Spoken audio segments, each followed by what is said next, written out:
celebrating a monumental 60 years of making holiday dreams come true. And we'll have another fabulous offer from our good friends at Ocky White Travel just after 11 o'clock today. We are absolutely stoked to be official media partners with the Solver Edge Festival.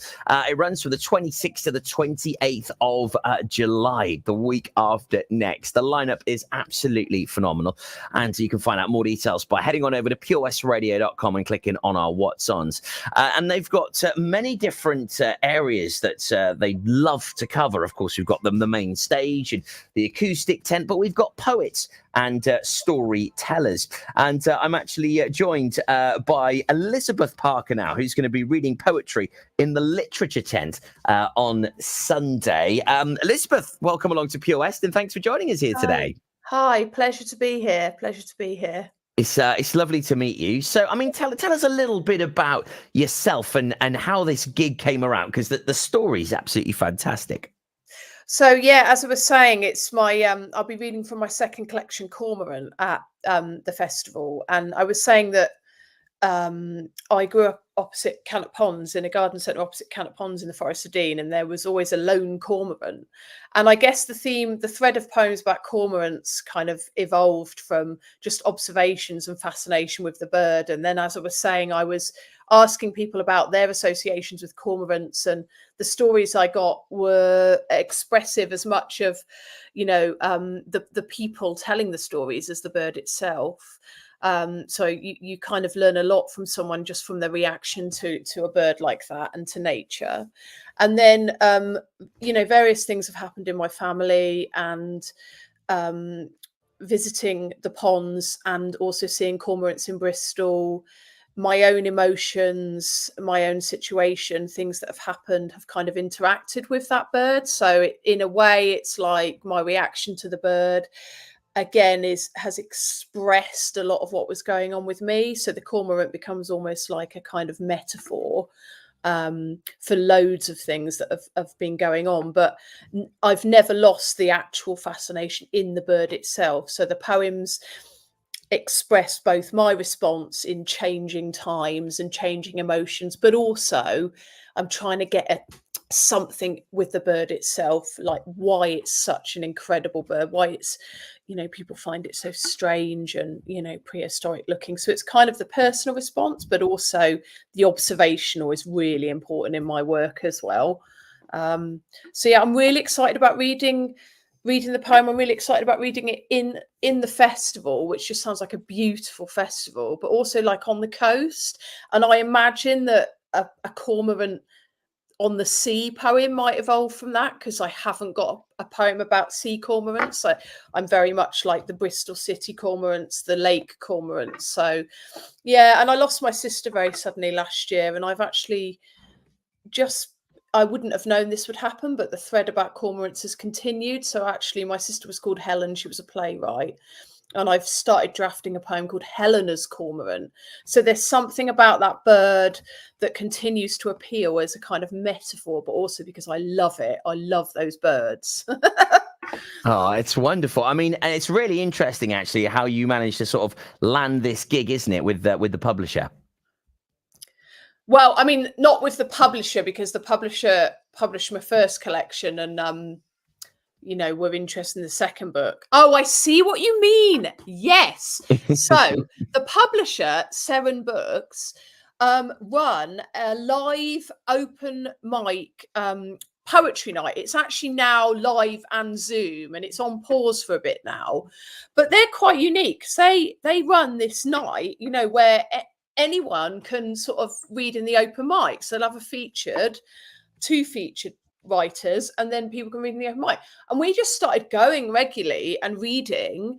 And then the editor, Amy Wack, wonderful editor, said, submit some poems, I'll have a look at them. So we had to go through the same process as everyone else. And then you submit the work, and if there's interest, you build up a collection. It's got to go, it's got to go through the Seren board. It's a top quality publisher. So you've got to be writing at your best self, And yeah, we got through. We got books published, and I say we because I'm in a quartet of poets called The Spoke, with Abir Amir, Claire Williamson, and Robert Walton, and we all, wanted to be published by Seven and submitted to Seven. So yeah, absolutely fantastic to have a I publisher. love Actually. that story. It's Yeah. It's like so talent cool. scouting. It's amazing, and Yeah. And this is the beauty about the world we live in now, is that there's so much opportunity, and there's ease of access to lots of people, especially in the sort of creative arts and literature world that you are. There's many ways and different outlets of being able to use now, which is, I just find it absolutely fascinating. Yeah, So looking forward. I would say, like, to anyone aspiring to be published, though, the main thing is read loads of top quality contemporary poetry, and you have to work at it. You can't just present it in a glamorous way or whatever. You have to work at the lines on the page. And if you're not reading contemporary poetry, why should you be published? You've got to read the stuff as well. You've got to invest in it. In fact, it's contemporary poetry and a love of poetry that drove me to want to write it.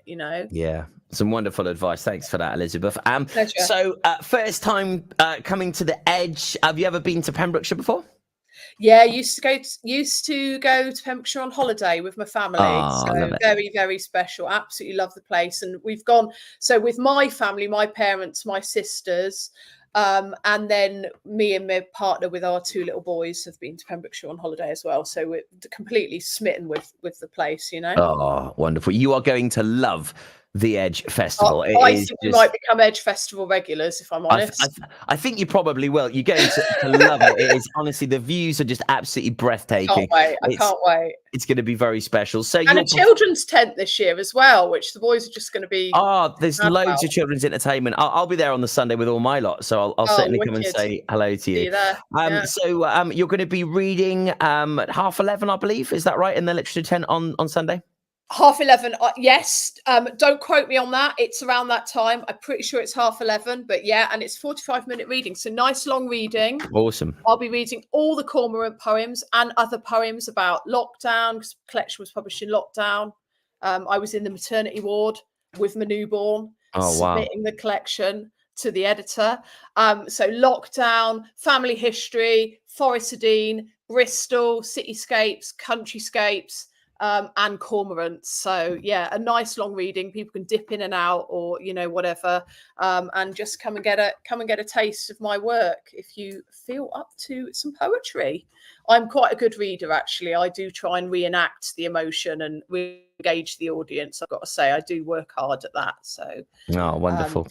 Eddie Mark Shardley's been in touch. Where is this, please? This is the Edge Festival in Solva, Eddie. We're really looking forward to it. We have been media partners with the festival for a number of years. It really is an absolute belter. You can find out all the details by going on to edgefestival.co.uk or head on over to purewestradio.com. Click on the What's Ons. It's from the 26th to the 28th of July. Elizabeth, thanks ever so much for joining us here on the show today. Pleasure. See you at the fest. I will see you there, my lovely. You take care. Enjoy the rest of your day.